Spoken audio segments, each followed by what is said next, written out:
Welcome to AwakeningYOU channel. If you appreciate what we do, please support us. Thank you. Jesus of Nazareth, good night, in the grace of my Father, Jesus of Nazareth. We always listen to his prayers and we always want to make the path easier for them. There are people who feel that if they are not given the push they will not start, and they say, Master, if that job doesn't mean they'll kick me out, if that person doesn't mean they should leave, if that ride doesn't suit me, they won't even sell me the ticket. Everything is under pressure like crazy, and of course it works.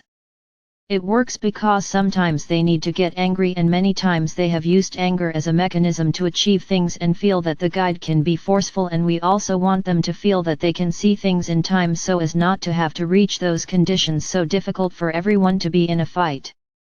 If you know your inner truth and you always know it, why don't you listen to yourselves? Why don't you allow that truth to chart new paths, and that the truth of what you want to do or don't want to be done be enough reason to put a stop and to be able to say, this far, I've come, before things turn from brown to dark.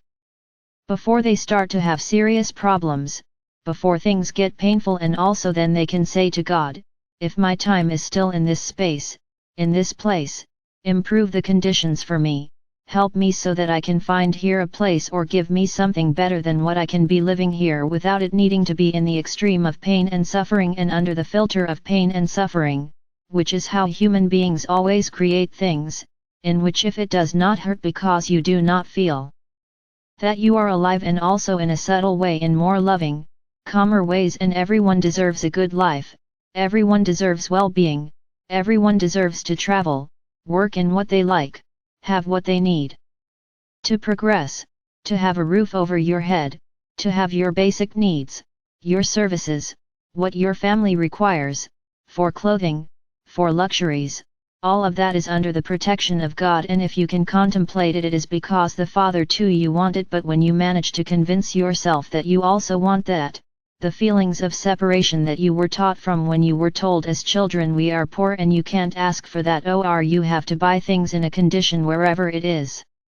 or a discount, or wherever it is in a promotion, or wherever the comebacks that another person gave you, well yes, they were the conditions of the moment, but it really is being able to feel that all the good things you deserve, that you deserve that if one day you didn't have shoes, then being able to today and day to have the best shoes because you already have a way to buy them, that if at one time you did not have a father or you did not have a mother, you can act in the role of father or mother, as you would have wanted your father or mother to behave with you. And in the law of abundance, brothers, there is always. The ancients said that where two eat, three eat, and we love this time of year because it is a time of sharing. It is a time where human beings like to give gifts, where other human beings open the door to being given gifts, so it is very beautiful because a whole law of abundance is generated from joy, from sharing, from brotherhood, from sharing moments together, and that although there are difficult moments in which the family necessarily comes together because there was tragedy, or because there was illness, or because they are in a moment of accompanying each other at a wake, well, why not allow themselves to enjoy the good moments and be able to get together as a family to laugh, to joke, to smile, around the nativity, to be able to share food, to be able to dance, to have a good time, because in life, brothers, not everything can be work. The idea is not that everything is problems, difficulties, that the atypical thing is to live badly, that it is something transitory, but that most of the time you are fine, and that they can feel that life gives them calm and tranquility because now they are very worried about the future and they forget the present and they forget to enjoy today.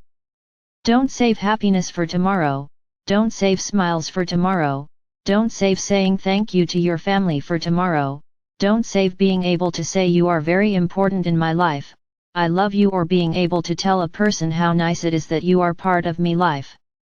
How nice it is to have known you, and if at some point I hurt you or at some point you did it to me, we can iron out those rough edges, we can forgive each other and move on, saying here we already hurt each other in some way, but everything is settled because forgiveness pays off debts, and well understood forgiveness even makes them forget, it even makes the other person learn so much about your forceful stance in this process that the person says, yes, I also ask for your forgiveness, and no, no, no. I do it again, and if in that process there are people who promise and do not deliver, then they will follow their path and you will follow yours, because there will no longer be an affinity and there will no longer be a way to be in that game that the one hit the other, or that one betrays the other, or that one creates difficulty with the other. But there are already new rules of how we are going to get along, and we are going to get along with respect, we are going to get along with tolerance. We are not to carry ourselves in a way where we are going to say things to each other, and we are going to avoid that gossip, we are going to avoid those huddles, we are going to avoid not talking behind the person's back. It usually happens that in these bad habits the last one who finds out what you want to say is the direct person, because they rule with everyone instead of talking directly about what is something that concerns both people. I also help them to have that gift of words to speak at the time, to express their truth, and I will give them the opportunity to do so with respect.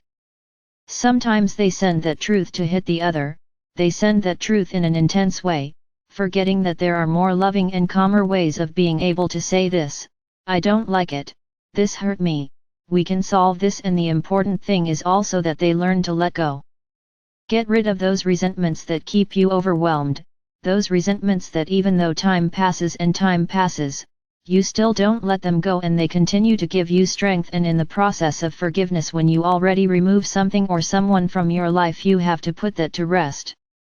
Flowers, you have to put a different attitude on it, you have to put an understanding on it, so that resentments do not build up again, and all the time they are cleaned and the same pain comes back and comes out. Clean it and then the same resentment comes out, to say, I have already learned from this, I am tired of fighting with this person, I have already turned the page and now I am starting a new path in my life. God bless you, dear brothers, in the grace of my Father, to bless this gratitude with which you are celebrating life today, the way you are remembering all your loved ones to thank, and all those who have been painful teachers also to thank them, because they have become stronger. I am Jesus of Nazareth. Very good night.